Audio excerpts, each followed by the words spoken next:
Bonjour à tous, donc nous voilà pour le chapitre 12 et la suite de l'activité numéro 1A. Donc je vous ai présenté la manipulation et le côté pratique dans une vidéo précédente, et puis là on va s'intéresser maintenant à l'exploitation du dosage. Donc ici, sur la première question, on vous demande la solution attitrée et la solution titrante pour notre protocole. Donc j'ai donc juste repris le schéma qui représentait notre protocole, avec dans la burette la solution de soude et dans le bécher la solution d'acide sulfamique. Donc comme je l'avais déjà dit dans la vidéo précédente, on peut éventuellement faire l'inverse. D'ailleurs je vous ai mis une question. On peut éventuellement faire l'inverse, mais c'est d'un côté plus une habitude de mettre la solution titrée dans le bécher et la solution titrante dans la burette. Donc là vous aurez compris que la solution titrée ou attitrée correspond à la solution d'acide sulfamique et la solution titrante correspond à la solution de soude ou hydroxyde de sodium. Donc l'équation de la réaction au support du titrage, vous avez compris qu'on versait une solution basique, la soude, dans une solution acide, il va donc y avoir une réaction acido-basique. Donc ce qu'on appelle l'équation de la réaction au support du titrage, c'est l'équation qui se passe donc entre la solution titrée et la solution titrante. Donc je l'ai dit dans dans la vidéo précédente, la solution d'acide sulfamique est une solution d'acide fort. Il n'y a donc que des ions H3O+. L'acide sulfamique est entièrement dissocié. La solution de soude est un composé ionique qui se dissocie totalement dans l'eau, qui est donc constitué uniquement d'ions HO-.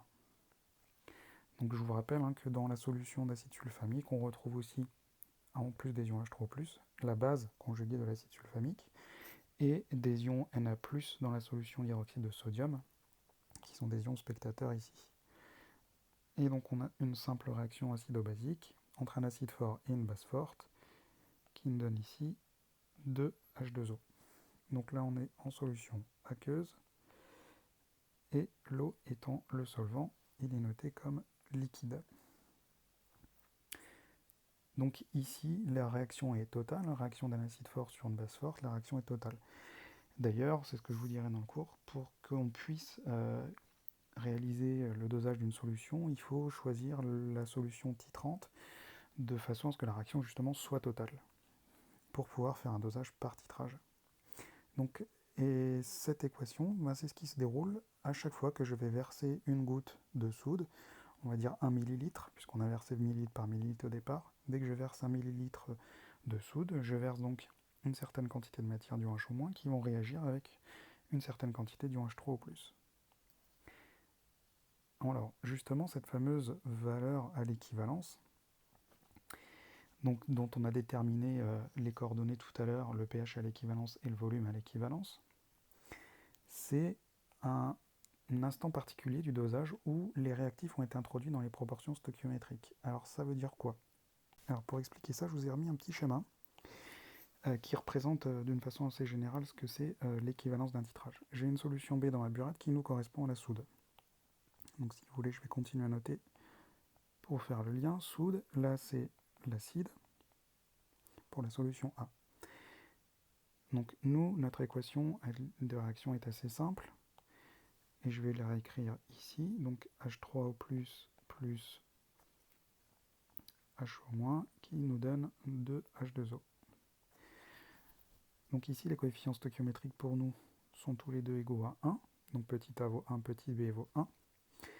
L'équivalence, c'est un moment particulier du dosage où vous allez verser, où vous aurez versé une quantité de soude égale à la quantité d'acide dans les proportions stoichiométriques. Donc, pour savoir ça, en réalité, vous faites la quantité initiale de A divisé par A égale à la quantité versée à l'équivalence, c'est-à-dire tout le volume que vous aurez versé pendant le dosage jusqu'à l'équivalence, divisé par petit b, coefficient stoichiométrique. En réalité, c'est quoi? Mais en réalité, c'est Xmax que vous avez ici. Alors un Xmax particulier, parce que ce Xmax, il n'y a pas de réactif limitant, donc ce n'est pas un réactif qui est limitant, mais c'est les deux en même temps. Donc Xmax doit avoir la même valeur pour les deux. Donc N0 initiale de la quantité de A sur petit a, et la quantité que j'ai versée jusqu'à atteindre l'équivalence, divisée par petit b. Et ensuite, on va pouvoir remplacer par la définition de la quantité de matière de A, c'est la concentration de A fois le volume de A, et la concentration de B fois le volume versé, et donc c'est donc le volume que j'ai versé pour atteindre l'équivalence.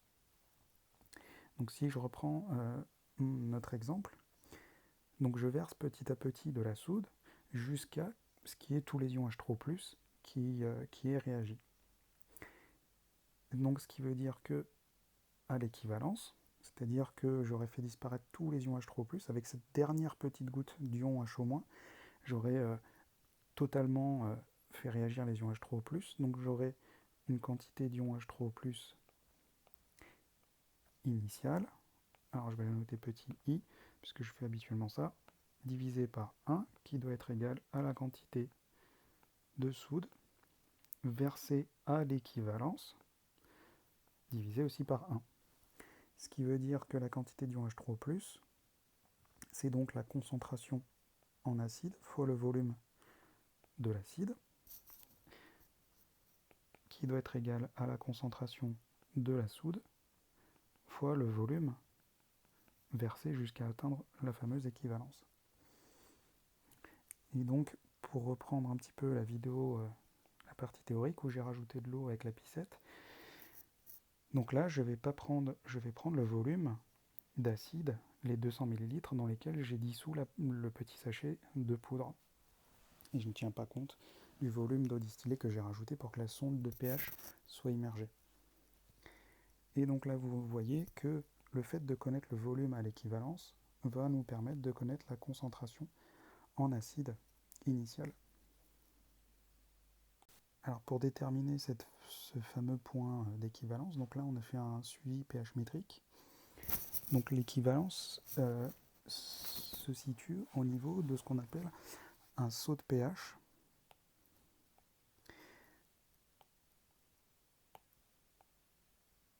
Et deux méthodes qui permettent de déterminer les coordonnées de cette équivalence. La première méthode que je vous ai montrée dans la vidéo, c'est la méthode des tangentes. Donc ça, je vous l'ai remontré dans la vidéo via le logiciel. Et puis je vais vous la montrer dans quelques minutes si vous devez la tracer directement sur une courbe imprimée. Et deuxième méthode, la méthode de la dérivée. Donc en fait, ici, le but c'est de calculer la dérivée de la courbe pH en fonction du volume. Et vous allez obtenir une dérivée bien particulière puisqu'il y a un changement brutal de la pente. Et donc vous allez obtenir un graphique du type suivant. Donc la droite que vous obtenez, donc elle est ici. Donc là, on trace la dérivée de pH en fonction du volume et vous obtenez la courbe qui est en bleu. Donc vous remarquez qu'il y a effectivement un maximum de la dérivée qui correspond à une pente maximale de la courbe pH en fonction du volume. Et ensuite, sur ordinateur, il suffit de vous prendre le réticule, clic droit, et de lire la valeur du volume à l'équivalence. Ou si vous êtes sur papier, il suffit de mesurer. Vous tracez la droite perpendiculaire à l'axe des abscisses qui vous permettra de déterminer les coordonnées de VE. Pour la méthode des tangentes, alors bien évidemment, manuellement, on va dire, sur votre papier, vous ne pouvez pas tracer une dérivée. Donc vous avez forcément la courbe, et ensuite on vous demande de déterminer le volume à l'équivalence. Pour la méthode des tangentes, par contre, vous êtes capable de le tracer. Alors, la méthode est la suivante. Vous allez tracer une première droite qui passe par le premier rayon de courbure ici. Ensuite, parallèlement à cette droite, vous allez tracer la droite numéro 2 qui passe par l'autre point de courbure. Donc là, pour l'instant, la droite 2 est parallèle à la droite 1. Ensuite, vous allez tracer la droite numéro 3, qui est perpendiculaire à 2 et 1. Et vous allez tracer finalement cette droite numéro 4, qui, alors vous remarquez sur le schéma, j'ai repris le code de mathématiques, cette droite numéro 4, qui est parallèle à 1 et 2, et qui est équidistante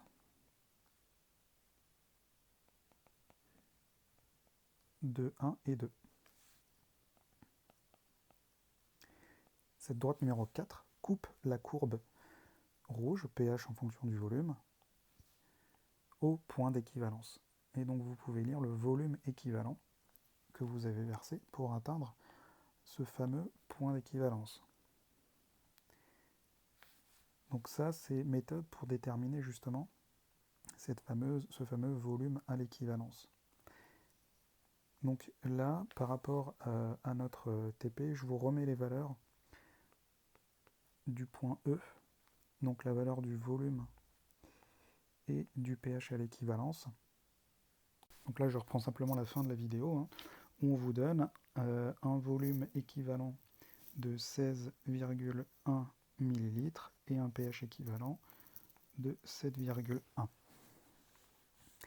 Alors ensuite, on vous demande quelle serait l'allure de la courbe si on avait mis l'acide dans la burette et la base dans le bécher.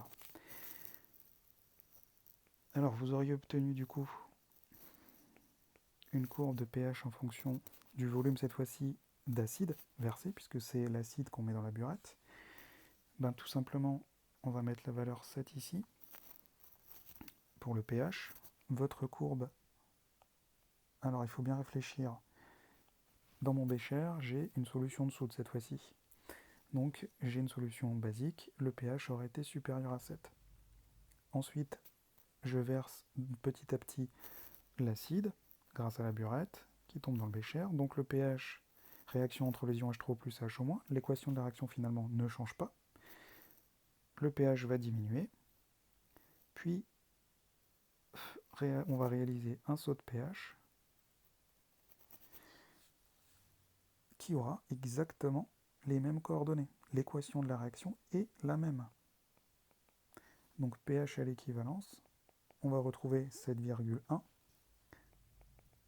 Et le volume à l'équivalence, on retrouvera 16,1 ml. D'accord, l'équation de la réaction est exactement la même, les concentrations sont les mêmes, donc le volume à l'équivalence sera exactement la même chose.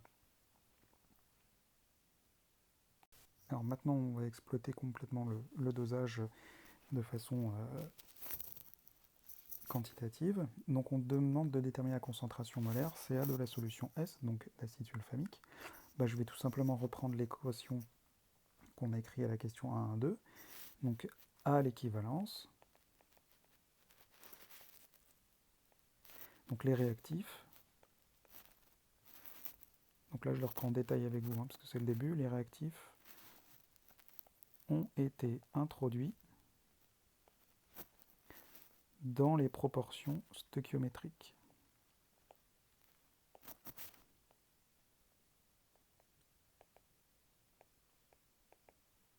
Ce qui veut dire que la quantité d'acide initial doit être égale, je vous rappelle c'est divisé par 1, doit être égale à la quantité d'ion H- versée à l'équivalence. Donc ici, j'obtiens donc CaVa qui doit être égal à la concentration de la base fois le volume versé à l'équivalence. Ce qui me permet de déterminer Ca, la concentration en acide sulfamique, qui est donc égale à Cb fois Ve divisé par le volume d'acide.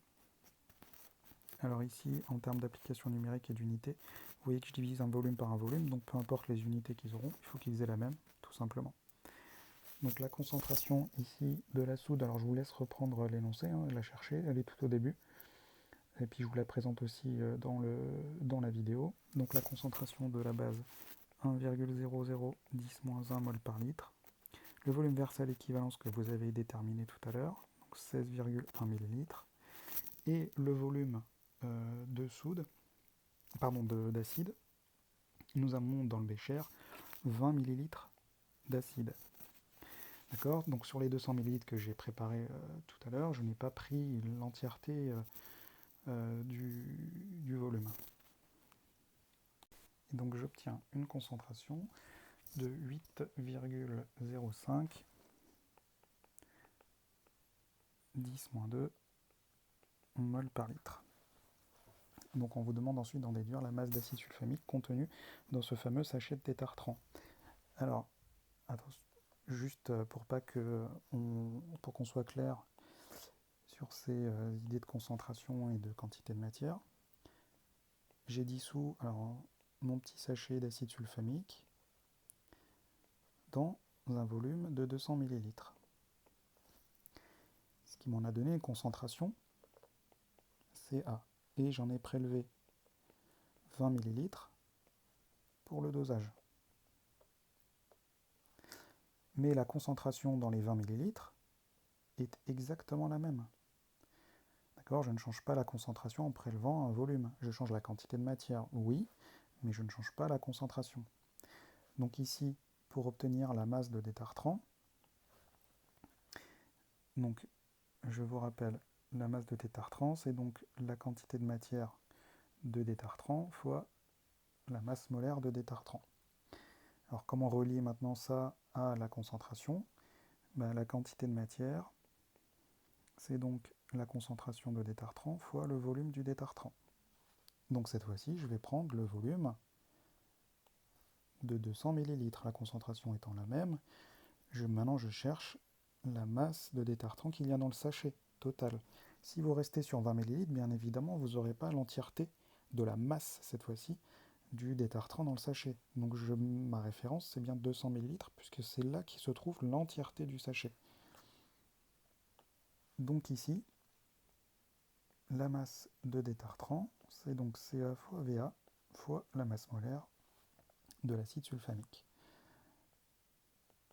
On effectue le calcul, donc la concentration qu'on a calculée tout à l'heure, fois 200 ml, qu'on place en litres, et la masse molaire de l'acide sulfamique. Donc là d'ailleurs, hop, on va rajouter masse molaire de l'acide, qui est de 97,1 g par mol. Ce qui nous donne donc une masse de 1,56 g. Alors là, ça peut vous paraître un petit peu bizarre, puisque le commerçant nous dit je vous propose un sachet dans lequel on a 1,5 g de détartrant, on veut vérifier que ce soit bien de l'acide sulfamique pur, puis je trouve une valeur légèrement supérieure. Donc ici, les raisons, c'est les erreurs liées au dosage, donc liées à ma manipulation et au matériel. Donc ici, on vous demande maintenant de calculer le pourcentage massique en acide sulfamique du détartrant. Alors un pourcentage massique, c'est la masse d'acide présente dans 100 g de détartrant. Donc là, vous remarquez qu'il n'y a quasiment même pas besoin de faire ce calcul. Vous remarquez que finalement, quand on me présente un sachet de détartrant de 1,5 g, que je trouve 1,56 g d'acide sulfamique, effectivement, le sachet de détartrant n'est constitué que d'acide sulfamique. Donc là, je vais trouver une valeur, bien évidemment, supérieure à 100%, ce qui est normal. Donc là, pour calculer le pourcentage en masse d'acide sulfamique, donc je prends la masse d'acide sulfamique trouvée,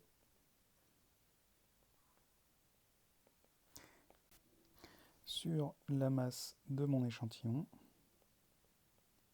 fois 100, c'est un simple produit en croix en réalité, pour 100 g de détartrant. Donc fois 100,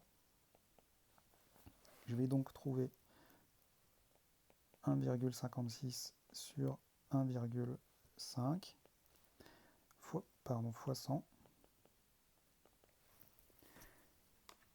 et je trouve donc 104%. Alors ça peut paraître un petit peu bête, qu'on ait plus d'acide sulfamique que la masse du sachet de détartrant, mais je vous le répète encore, l'écart, les 4% entre guillemets de trop, sont des erreurs liées au matériel et à la manipulation. Donc là, je peux en conclure que mon sachet de 1,5 g de détartrant est de l'acide sulfamique pur. Et il n'y a rien d'autre que de l'acide sulfamique. Donc voilà pour l'étude du dosage. Donc cette technique de dosage par titrage, elle sera toujours la même. Ici, dans les dosages acide-base, on va en refaire d'autres. Donc on va en refaire d'autres. On va changer un petit peu l'acide, la base. On va doser dans la vidéo suivante du destop. Le destop qui est constitué de soude en partie. Et on va vérifier justement ce qui est marqué sur l'étiquette d'un flacon de destop. Est-ce que la quantité de soude qui est donnée sur l'étiquette du flacon correspond effectivement à la réalité? Donc encore une fois, un contrôle qualité. Et on fera pareil, un suivi pH métrique et un autre type de suivi que je vous montrerai qui est un suivi colorimétrique qui est un petit peu moins précis mais qui peut être très utile dans certains cas.